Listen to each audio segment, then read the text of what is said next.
Hard hitting vlogs. Hello viewers, भाई आज का हमारा टॉपिक है regional parties in Indian politics. हम देखेंगे कि उनका क्या इन्फ्लुएंस है, उनका क्या रोल है, क्या भाई उनकी ताकत है और किस तरह वो अपना वजूद, अपना एक्सटेंस बनाए हुए हैं। दोस्तों, जैसा कि आप जानते हैं, भारतीय राजनीति में क्षेत्रीय दलों का वजूद हमेशा ही रहा है। आज़ादी से पहले राष्ट्रीय आंदोलन के दौर में भी और आज़ादी के बाद भी लंबे समय तक, लेकिन उनकी भूमिका सिर्फ उनसे संबंधित राज्यों तक ही सीमित रही। दोस्तों, ये स्थिति लगभग 1980 के दशक की शुरुआत से तब तक बनी रही जब तक कि राष्ट्रीय आंदोलन की कोख से जन्मी भारतीय राष्ट्रीय कांग्रेस तमाम तरह की क्षेत्रीय आकांक्षाओं, अस्मिताओं और संवेदनाओं से अपने को जोड़े रही और उनका पर्याप्त आदर करती रही। लेकिन 1980 के दशक के मध्य तक तेलुगु देशम पार्टी और असम गण परिषद जैसे नए क्षेत्रीय दलों का धमाकेदार उदय हुआ। उसी दशक के खत्म होते होते देश में गठबंधन राजनीति का दौर शुरू हो गया और उसी के साथ शुरू हुआ राष्ट्रीय राजनीति में क्षेत्रीय दलों का दखल और दबदबा। दोस्तों, 1989 में विश्वनाथ प्रताप सिंह की अगुवाई में वामपंथी दलों और भारतीय जनता पार्टी के बाहरी समर्थन से बनी राष्ट्रीय मोर्चा सरकार से लेकर मई 2014 तक डॉक्टर मनमोहन सिंह की अगुवाई में चली संयुक्त प्रगतिशील गठबंधन यूनाइटेड प्रोग्रेसिव अलायंस की सरकार तक लगभग हर सरकार में क्षेत्रीय दलों की अहमियत बनी रही। फ्रेंड्स, लेकिन 2014 के लोकसभा चुनाव में नरेंद्र मोदी के नेतृत्व में भाजपा ने जिस तरह अपनी जीत का डंका बजाया और फिर राज्यों के विधानसभा चुनावों में उसने अपनी जीत का सिलसिला शुरू किया, उससे कई राजनीतिक एनालिस्ट ये मान चुके थे कि अब देश की राजनीति में क्षेत्रीय दलों के दिन लद गए हैं। लेकिन और उनकी इस अवधारणा को 2019 के लोकसभा चुनाव के नतीजों ने और भी ज़्यादा मजबूत किया। लेकिन उस आम चुनाव के बाद महाराष्ट्र, हरियाणा और पिछले ही झारखंड विधानसभा चुनाव के नतीजों ने उस धारणा का खंडन करते हुए साबित किया कि क्षेत्रीय दलों का वजूद अभी खत्म नहीं हुआ है और वे राष्ट्रीय राजनीति में अपना दखल बनाए रखते हुए राष्ट्रीय दलों की मजबूरी बने रहेंगे। दोस्तों, देश में इस समय मध्य प्रदेश, राजस्थान, गुजरात, कर्नाटक, छत्तीसगढ़, हिमाचल प्रदेश, उत्तराखंड, असम और त्रिपुरा ही ऐसे राज्य हैं जहाँ किसी भी चुनाव में राष्ट्रीय पार्टियों के बीच सीधा मुकाबला होता है। हालांकि इनमें से कर्नाटक, उत्तराखंड, असम और त्रिपुरा में तो राष्ट्रीय दलों के साथ ही क्षेत्रीय दल भी वजूद में हैं और कई मौक़ों पर वे सत्ता समीकरणों को प्रभावित भी करते रहते हैं। कुल मिलाकर देश के 2/3 से ज़्यादा राज्य ऐसे हैं जहाँ क्षेत्रीय पार्टियाँ न सिर्फ पूरे दमखम के साथ वजूद में हैं, बल्कि कई राज्यों में तो अपने अकेले के बूते पर सत्ता पर काबिज हैं और कई राज्यों में राष्ट्रीय दलों के साथ सत्ता में साझेदार बने हुए हैं। फ्रेंड्स, हाल के समय में हुए विधानसभा चुनावों की बात करें तो महाराष्ट्र में 2 गठबंधनों के बीच चुनाव था और दोनों गठबंधनों की अगुवाई राष्ट्रीय दल भाजपा और कांग्रेस कर रहे थे। दोनों गठबंधन में एक एक क्षेत्रीय पार्टी शामिल थी। भाजपा के साथ शिवसेना और कांग्रेस के साथ राष्ट्रवादी कांग्रेस पार्टी यानी कि एनसीपी। चुनाव नतीजे आए तो दोनों क्षेत्रीय पार्टियां राष्ट्रीय पार्टियों पर भारी पड़ी। शिवसेना ने तो सबसे बड़े दल के रूप में उभरी भाजपा से नाता तोड़कर उसकी सरकार बनाने का सारा खेल ही बिगाड़ दिया। दूसरी ओर एनसीपी ने भी कांग्रेस से बेहतर प्रदर्शन कर अपने पर उसकी निर्भरता को और बढ़ा दिया।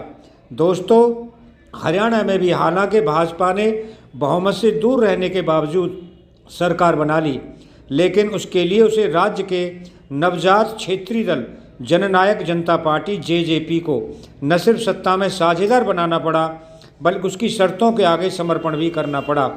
दोस्तों, झारखंड में भी एक क्षेत्रीय दल झारखंड मुक्ति मोर्चा कांग्रेस और भाजपा से आगे रहा।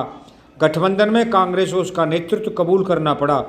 पिछली बार भाजपा ने भी इस राज्य में एक अन्य क्षेत्रीय दल all Jharkhand student union AJSU के साथ मिलकर चुनाव लड़ा था और उसके सहयोग से ही सरकार बनाई थी। लेकिन इस बार उसने अकेले चुनाव लड़ा, जिसका खामियाजा भी उसे सत्ता गंवाने के रूप में भुगतना पड़ा। दोस्तों, उधर आजसू को पिछली बार की तुलना में इस बार एक सीट का नुकसान हुआ, लेकिन वो अपना वोट प्रतिशत बढ़ाने में कामयाब रही। दोस्तों, राष्ट्रीय राजधानी दिल्ली में आप देख रहे हैं विधानसभा के चुनाव में भी आम आदमी पार्टी, भाजपा और कांग्रेस के लिए मजबूत चुनौती बनी हुई है। उसके मुकाबले दोनों राष्ट्रीय पार्टियों का रास्ता इस बार भी एमसीडी के चुनाव में आसान नहीं होगा। फ्रेंड्स, पश्चिम बंगाल में तो इस समय क्षेत्रीय पार्टी तृणमूल कांग्रेस की सत्तारूढ़ है और आगामी चुनाव में उसका भाजपा, कांग्रेस और वाम मोर्चे से मुकाबला होगा। पश्चिम बंगाल से सटे असम में फिलहाल भाजपा की सरकार है। आगामी चुनाव में उसके मुकाबले कांग्रेस के अलावा असम गण परिषद AGP और all India United democratic front AIUDF जैसी प्रभावी क्षेत्रीय पार्टियां भी मैदान में होंगी। फ्रेंड्स, केरल में वैसे तो राजनीति की धुरी कांग्रेस और मार्क्सवादी कम्युनिस्ट पार्टी ही है, लेकिन इन दोनों ही राष्ट्रीय पार्टियों को क्षेत्रीय दलों के समर्थन की दरकार रहती है। वहाँ इस समय मार्क्सवादी कम्युनिस्ट पार्टी के नेतृत्व वाले वामपंथी लोकतांत्रिक मोर्चे की सरकार है। दक्षिण भारत के सबसे छोटे राज्य पौंडचेरी में भी दोनों प्रमुख क्षेत्रीय पार्टियां द्रमुक नाम से उनका खासा असर है और वह कई बार वहां सत्ता में आ चुकी हैं। दोस्तों, पिछले साल लोकसभा चुनाव के साथ ही जिन 6 राज्यों में विधानसभा चुनाव हुए थे उनमें भी आंध्र प्रदेश, तेलंगाना, तमिलनाडु, उड़ीसा और सिक्किम में क्षेत्रीय दलों का ही बोलबाला रहा था। इन राज्यों में कहीं तो भाजपा और कांग्रेस को क्षेत्रीय दलों के मुकाबले अपमानजनक हार का सामना करना पड़ा, तो कहीं पर वे क्षेत्रीय दलों के छतरी के नीचे रहकर ही अपनी उपस्थिति दर्ज करा सके। फ्रेंड्स, आंध्र प्रदेश में तो मुख्य मुकाबला ही 2 क्षेत्रीय पार्टियों YSR कांग्रेस और तेलुगु देशम पार्टी के बीच था, जिसमें YSR कांग्रेस ने न सिर्फ तेलुगु देशम पार्टी को करारी शिकस्त देकर सत्ता से बाहर कर दिया, बल्कि कांग्रेस जैसी राष्ट्रीय पार्टी का सफाया कर दिया और भाजपा को पैर रखने तक की जगह नहीं दी। फ्रेंड्स, तेलंगाना में वहाँ की क्षेत्रीय पार्टी तेलंगाना राष्ट्र समिति, जिसका नाम बदलकर अब भारत राष्ट्र समिति कर दिया गया है, दोनों राष्ट्रीय पार्टियों और तेलुगु देशम को हराकर अपनी सत्ता बरकरार रखने में कामयाब रही। तमिलनाडु में भी द्रविड़ आंदोलन से निकली 2 क्षेत्रीय पार्टियां द्रविड़ मुनेत्र कड़गम DMK और ऑल इंडिया अन्ना द्रविड़ मुनेत्र कड़गम AIADMK ही लंबे समय से बारी बारी से राज कर रही हैं और राष्ट्रीय पार्टियां उनकी सहयोगी की भूमिका में रहकर अपना वजूद बनाने की कोशिश करती हैं। ये सिलसिला अभी भी कायम है। फ्रेंड्स, पूर्वी भारत में तटीय राज्य ओडिशा में लंबे समय तक कांग्रेस का शासन रहा। हालांकि 3 बार वहाँ गैर कांग्रेसी राष्ट्रीय दल के रूप में स्वतंत्र पार्टी, जनता पार्टी और जनता दल की भी सरकार रही, लेकिन पिछले 2 दशक से लगातार वहाँ बीजू जनता दल के नवीन पटनायक के रूप में क्षेत्रीय पार्टी शासन कर रही है। फ्रेंड्स, पूर्वोत्तर के पहाड़ी राज्य सिक्किम में भी लंबे समय से क्षेत्रीय पार्टियों का दबदबा रहा है और इस बार भी वहाँ का सिलसिला बना रहा। पिछले 25 सालों में सत्ता पर काबिज सिक्किम डेमोक्रेटिक फ्रंट सत्ता से बाहर हुआ और उसकी जगह सिक्किम क्रांतिकारी मोर्चा सत्ता पर काबिज हो गया। फ्रेंड्स, अरुणाचल प्रदेश जरूर अपवाद रहा, जहां भाजपा पहली बार बहुमत हासिल कर सरकार बनाने में कामयाब तो रही, लेकिन इस कामयाबी के लिए उसे भी वहां की क्षेत्रीय पार्टियों का दामन थामना पड़ा। असम, अरुणाचल प्रदेश और सिक्किम के अलावा पूर्वोत्तर के बाकी राज्य मणिपुर, मेघालय, मिजोरम, त्रिपुरा और नागालैंड में भी क्षेत्रीय दलों का दबदबा कायम है।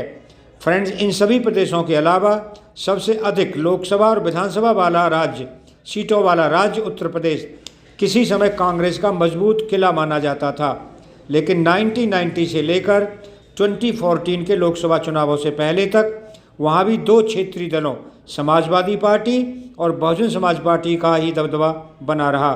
भारतीय जनता पार्टी ने तो पहले राम मंदिर आंदोलन और बाद में मोदी लहर के सहारे वहाँ अपने पैर जमा लिए और वह सत्ता पर भी काबिज है, लेकिन कांग्रेस अभी भी वहाँ हाशिए पर ही है।